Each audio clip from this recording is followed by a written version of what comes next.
With only enough time to save one ship, which one should you choose? The Telex 12, currently transporting 30 middle-aged individuals, a luxury space cruiser called the Perito, the 20 college students headed for vacation.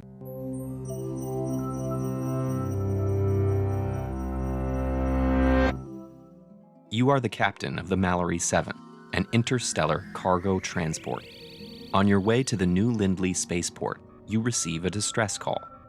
There's been an explosion on the Telex 12, and its passengers are running out of oxygen. As you set a course to intercept, you check the Telex 12's manifest.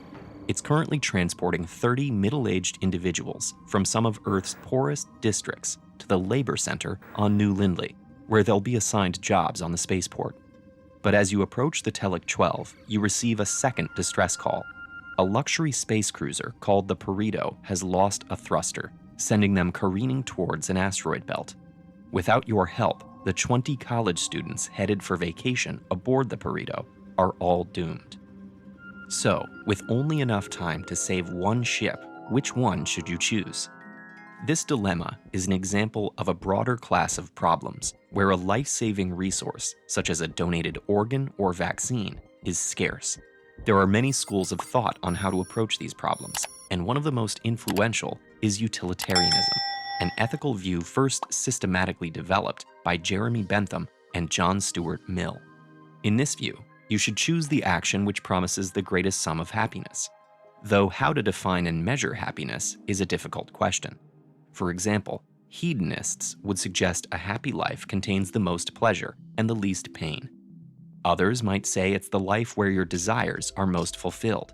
However happiness is defined, most would agree that saving 30 lives has the potential to generate more happiness than saving 20.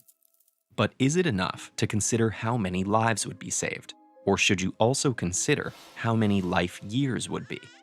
Assuming a life expectancy of 80, saving the lives of the students with an average age of 20 saves 1,200 life years, while saving the workers with an average age of 45 saves 1,050. All things being equal, a longer life should promise a greater sum of happiness than a shorter one. So perhaps saving the smaller ship actually has the potential to generate the most happiness. If all these calculations feel a bit cold, you may want to consider a different approach. The philosopher Derek Parfit argues we should give priority to the worse off, since benefits to those groups matter more than equivalent benefits to the well-off. In this view, it's more urgent to help those whose basic needs aren't met, even if they're harder to help than those who are flourishing. But often, determining which group is truly worse off can get complicated fast. In our case, Earth is still beset by drastic inequalities in wealth and opportunity. And those able to afford a vacation on New Lindley and transport on a luxury cruiser are no doubt among the most well-off people on the planet. The workers, by contrast, are among the most disadvantaged, traveling away from home for months at a time to perform service work. With fewer resources and opportunities, it's likely they've experienced more hardship in their lives than the vacationers, so maybe they're more deserving of rescue?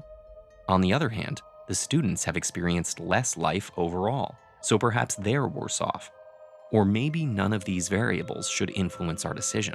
The philosopher John Turek famously argued that in these types of cases, the numbers don't count.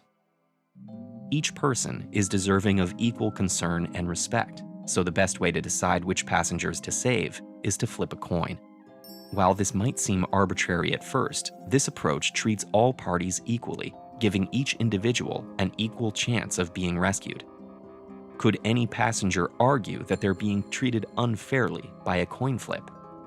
It's tough to say, but how they and you feel about the result may be another dilemma altogether.